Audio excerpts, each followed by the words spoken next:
प्रयागराज के दरियाबाद इलाके का नकवी और रिजवी परिवार इस वक्त बेहद मुश्किल हालात में है। ये लोग 20 मई को जियारत के लिए ईरान गए थे और 13 जून को लौटना था, लेकिन उसी दिन ईरान और इजरायल के बीच जंग छिड़ गई और अब ये परिवार वहीं फंस गया है।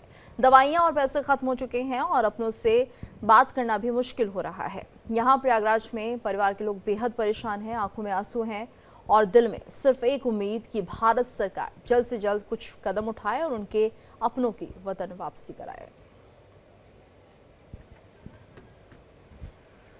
तो इजरायल ईरान का युद्ध और ऐसे में भारतीय परिवार ईरान में फंस गया है।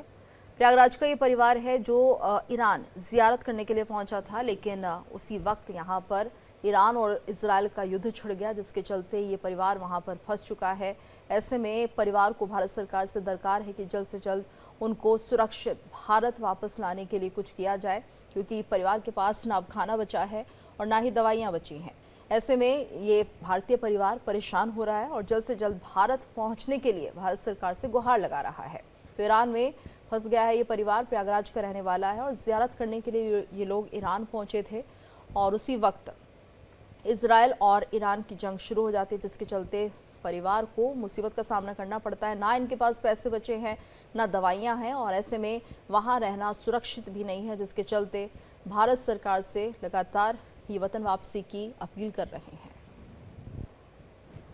तो ईरान में ये प्रयागराज का परिवार जो वहाँ पर फंसा हुआ है और जिस तरह से ईरान और इजरायल में युद्ध छिड़ रहा है, इसके चलते ये लोग सुरक्षित नहीं हैं और जियारत करने के लिए परिवार वहाँ पहुँचा हुआ था, लेकिन अचानक ही युद्ध के हालात बन गए और ऐसे में इस परिवार का वहाँ से निकल पाना मुश्किल है। इनके पास पैसे नहीं बचे हैं, दवाइयाँ ख़त्म हो गई हैं।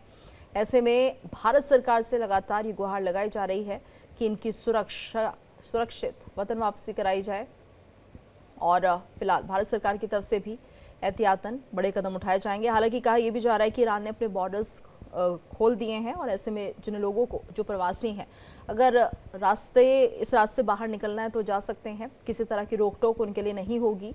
हालांकि इन रास्तों से बाहर निकलना भी सेफ नहीं है। जिस तरह से यहाँ पर ईरान की तरफ से ये सहूलियत दी जा रही है कि जिसे भी अपने वतन लौटना है वो पास के मुल्क में जा सकते हैं और वहाँ से भारत की तरफ या किसी दूसरे देश की तरफ अगर जाना चाहते हैं तो जा सकते हैं। ईरान की तरफ से सभी बॉर्डर्स को फिलहाल खोल दिया गया है, लेकिन इस परिवार के लिए परेशानी इसलिए बढ़ती जा रही है क्योंकि ना तो इनके पास पैसे बचे हैं और ना ही दवाइयाँ हैं, क्योंकि कुछ लोग यहाँ पर ऐसे भी हैं जो दवाइयों पर ही निर्भर थे, लेकिन अब उनके सामने एक बड़ी परेशानियाँ हैं। बुजुर्ग भी इसमें शामिल हैं और प्रयागराज का ही परिवार है, शायद इस उम्मीद से नहीं गया होगा ईरान की इस तरह की जंग जैसे हालात बन जाएंगे।